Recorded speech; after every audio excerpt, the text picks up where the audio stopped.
All right, what's up? What's up, everybody? We are live. We are going to be talking about a subject that is so fun for me, something that I love to dive into, I love to dig into, I love to help people uncover, and it's this idea of the best me, becoming the best me. And really, for this session today, we're going to talk about the blueprint to discovering your best me, your best you. What is that? Why is that important? How can that benefit you on your journey to transformation, to unlock greatness, and to achieve everything that you've ever dreamed of achieving? If you are joining us live, thank you so much. I'm so pumped that people are coming in, watching these sessions live. If you're watching this recording, I love you too. Thank you so much. Okay, I want to make sure that I do mention something before we get started. You know, the primary way that we are sharing this content, that we are sharing these sessions, is live through our private Facebook community, Unlocking Greatness. And so, if you are not a part of that community, I encourage you to click the link down in the description of wherever you're going to see this full length session, this clip, because we want you to join us. We want you to be a part of our community as we journey for greatness. And so, if that resonates with you, if you're checking out these clips, if you like what's being said, please, please, please jump in, weigh in. We would love to see you. Okay, let's dig in. Let's talk about what it means to become the best me. So, I want to start off by saying this: your future should be, and really is, no accident. It's an outcome. Your future is an outcome that you shape, that you sculpt, that you form, that you influence and inform every single day through intentional action. Through intentional action. But do you truly know what that future looks like? Do you know what the result of all your hard work actually looks like? Do you know what it should look like? Do you know what you want it to look like? Too often, individuals in the professional world, in the personal domains, financially, spiritually, relationally, we become so fixated on external success that we lose sight of who we are in this quest to become our best me. And part of the reason why we lose sight of it is more because we've never had sight of it in the first place. We're just kind of humming along, doing the things that we think we should be doing to achieve the destination that we think we should arrive at. But oftentimes that's shaped by outside influence. That's dictated by what other people have accomplished, what they say that we should achieve. And I just want to encourage you that you should be shaping your best me yourself, because it's you. Okay, so let's dive in. Let's talk a little bit about some of these things practically. And then I'm going to help give you an exercise towards the end that will help you to start shaping your future for yourself, to help you start to create your best you. What does that look like? Who's involved in that? What are you accomplishing? Who are you interacting with? So we'll get into that. But first, I want to talk about what this idea of best me means. So we have to define what it means if we're going to attach ourselves to it, if we're going to accomplish it. I think far too often we hear this idea of, oh, become the best you, be the best version of yourself. What does that even mean? Words matter. We have to define that if we're going to accomplish it. You know, I think far too often we think of our future in terms of the job that we're going to be in or the money that we're going to make. And those things aren't bad things. Those are a part of what's going to shape our future, but they aren't our future. They aren't our future self. They're just a part of what influences or impacts that. For me, uh, um, I always have a hard time with saying this because it sounds so cliche, but it's just so real. When I went through this near death experience at Route 91, I had to not just confront the situation and the circumstance and deal with the loss, the fallout, the PTSD, like all of that stuff was so important for me to address, to deal with, to figure out how to overcome. But there was something else. Many of you heard, if you've read my book or you've heard me speak, you've heard me say that I had this moment where I asked myself, what the hell are you doing with your life? That was me confronting the life I was leading. Was that the life I was called to live? And was the life I was living ultimately going to set me off towards the destination that I've been created for? The short answer for me was no, but I had to answer that question. I had to answer questions like, was the life I was living reflective of the best version of myself? And this ultimately led me to reinvent this whole approach to my professional life, to my personal life, to my finances, to my relationships, and to my spirituality. Everything found its way under the microscope. And I had to look intently at each of those areas to determine whether or not they reflected the best version of me. Because if they didn't, I would end up in a place that I was less than happy with, that I wasn't satisfied with, that I wasn't fulfilled with. Even if I was accomplishing things, it wouldn't be the best thing for me. This idea of your best me encompasses every bit of your life. It's this holistic vision for your future.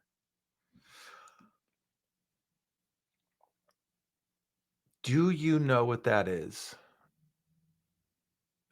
Do you know what your future should look like?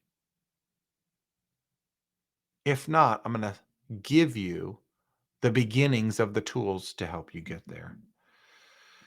One more thing that I want to mention, there's actually two more things. I want to talk about values and vision, which we've talked about in previous sessions. But then I also want to talk a little bit about self reflection because I think that's going to be incredibly important for you as a tool to help you as you continue to strive to become the best version of yourself. So, but first, I want to talk about the roles that values and vision play in this whole process. You can't build a house effectively without a blueprint. I used to say that you can't build a house without a blueprint, but that's not true. You actually could. You could just kind of eye it. I mean, I have a tattoo on my arm that was completely free-handed. I gave the guy an idea. So in a sense, I guess I gave him a vision for what I wanted, but he didn't draw it before. He just went for it. So there's a possibility there, but there are things that are going to influence that. The blueprint helps us to properly construct the structure that we're trying to build. In the same way, our values and our vision help to influence who we want to become and what we desire to accomplish. Our values and our vision are in many ways our blueprint to become the best me possible. Your values serve as this foundational bedrock of sorts. They if you have strong values that you really rely on, these things help you to build a strong structure, a strong life off of. So you want to make sure that you've defined these values, but then that you're living from them. That this best me that you're trying to achieve is in alignment with those values. You want to make sure that in the construction of this best you, that you don't get so far out of whack that you end up destroying the very person that you desire to become. And I've seen this happen far too often, particularly as it relates to professional success. When I got married and had my first child, my desire, like I had good intention to become the best husband I could be, the best father I could be. And one of the ways that I believed I was going to accomplish that was by becoming professionally successful. Because if I could achieve good status and make good money, I could provide well for my family. And that was with good intention. The problem was success overcame that desire. I started to misalign what I was doing with who I was. And I found myself in a place where I was chasing success for the sake of success and status, and not for the sake of providing for my family. Though I was still doing it verbally in the name of supporting my family. We can just get off course and find ourselves in a place that we're not proud of, that we're not fulfilled by. This is also why it's important that we have a vision. Stephen Covey in Seven Habits of Highly Effective People says, begin with the end in mind. If you don't know where you are going, how will you ever get there? Now, I believe it's important to know who we are before we determine where we want to go. But in between that is how we're going to get there.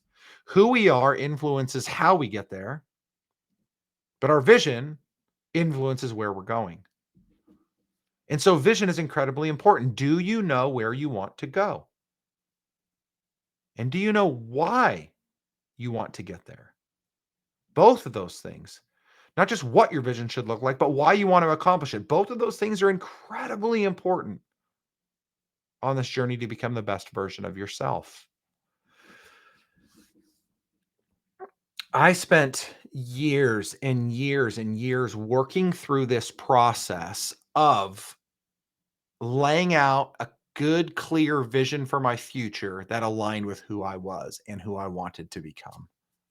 But it took work with executive coaches, in masterminds, personal, intentional time with me, with God, just over and over again, seeking out who was I? Who did I desire to become? Where did I want to take all of that?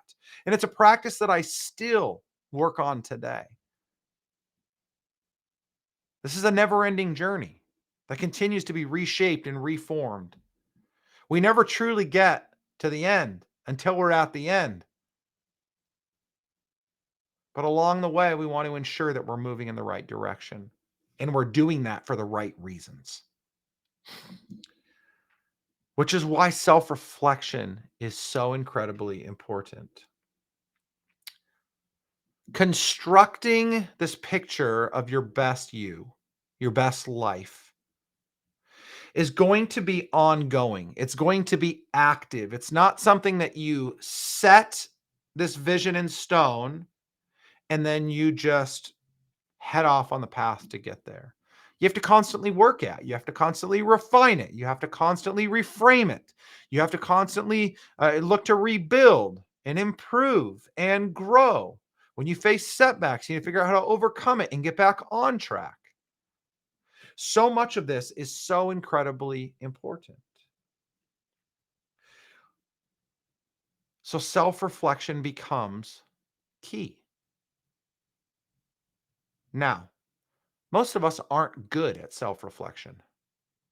It's a struggle to truly see ourselves for who we are and make the changes necessary, which is why it's important. I've talked about this in the past, why you need to seek outside help, mentors, coaches, good guides, communities, masterminds. Because while you're reflecting on yourself, often you need other people to help you do that.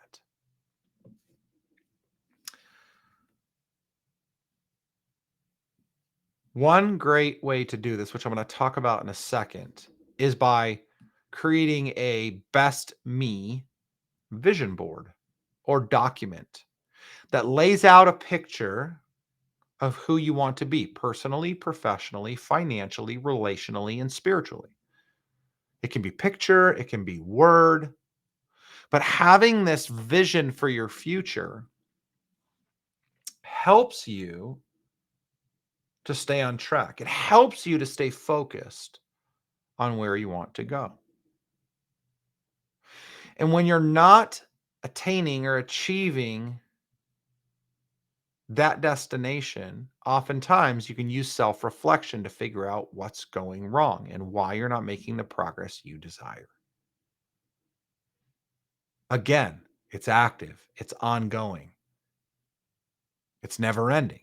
But that's exciting because we can keep working at it, enjoying the journey as we seek the destination. Okay, so I'm going to give you just a couple of simple tips, ideas, thoughts around this vision board or vision document. So, I would encourage you to consider 5 areas. I mentioned them a few different times, but if you're drawing this out or laying this out on paper or an electronic document, I encourage you to consider an area for your personal life, your professional life, your financial life, your relational life, and your spiritual life. Or better said, probably is your personal domains, professional domains, financial domains, relational domains, and spiritual domains. Now, I want to be clear. Many of those things overlap one another, like personal growth, goals, and best you influences and impacts all four or all the other four. Who you are impacts your professional life, your financial areas of life, your relationships, and your spirituality.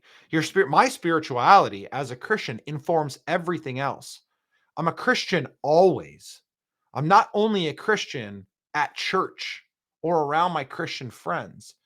It's who I am. It's how I operate. It's how I treat people. It's how I do business. It's how I serve. It's how I support. It's how I encourage. It's how I find my fault, repent of it, and grow from it. So it informs everything. And so lay out each one of those 5 domains. And then what I want you to do is I want you to think about what the dream life looks like in each one of those areas. Who are you? Who's involved? What types of people are around you? Maybe specifically names of people that are part of your best you. Like I think relationally, there are 3 names that absolutely come to mind every single time I think about living my best life relationally. And that's my wife and my 2 daughters. They are in every single idea, concept, or vision for the best me. They're a part of that. When I think professionally, for me, I think about this picture of me as a speaker, as an author, as a coach. And I start to picture what that would look like, who's around me, the types of audiences I'm serving, what I'm doing on a day in and day out basis. Later on, we'll talk about how to build goals, build habits and disciplines towards achieving this best me. But for now, I just want you to lay out the picture. Financially, what does your world look like when you are your best you? Is money no object? Do you not worry about money, whether you have a lot or a little bit, because of how you've designed your life? Is your relationship money one in which you're very diligent about keeping a budget? Or maybe is your relationship with money one in which you provide for yourself and your family, but apart from that, you just don't really mind too much about where the money comes and goes from? Spiritually, how does that inform your life? Who are you with? What do you do? What do you practice? What do you participate in? All of these things are incredibly important for us to consider. So, 5 domains, 5 areas of life. And what does the best you look like in each one of those areas? Who's there? What have you accomplished? How do you feel? How do you look? Start to paint that picture for yourself. That will give you a vision to chase. It's less about what you're going to accomplish and more about who you are going to become. And as you become the best version of yourself, personally, professionally, financially, relationally, and spiritually, you will achieve far more than you ever dreamed of. But that's for you to find out. And I will help you build a plan to get there in the coming weeks. But I want to encourage you to start with that, to lay out the vision, to paint your picture of your best you. Discovering your best you is all about defining it. That's how we create this vision is by putting terms to it, by putting date to it. It's one thing for me to share a dream I had with you about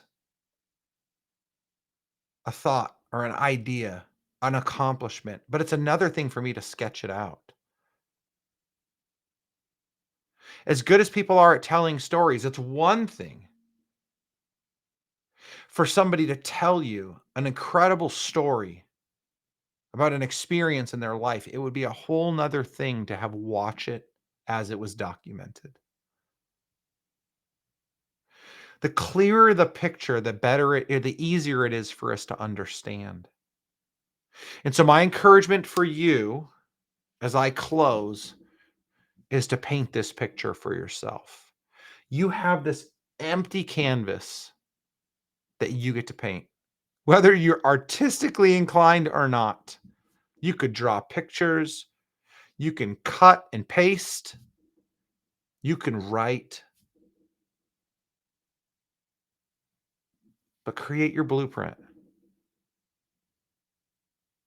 Becoming the best me looks like this in these 5 areas, and write it out.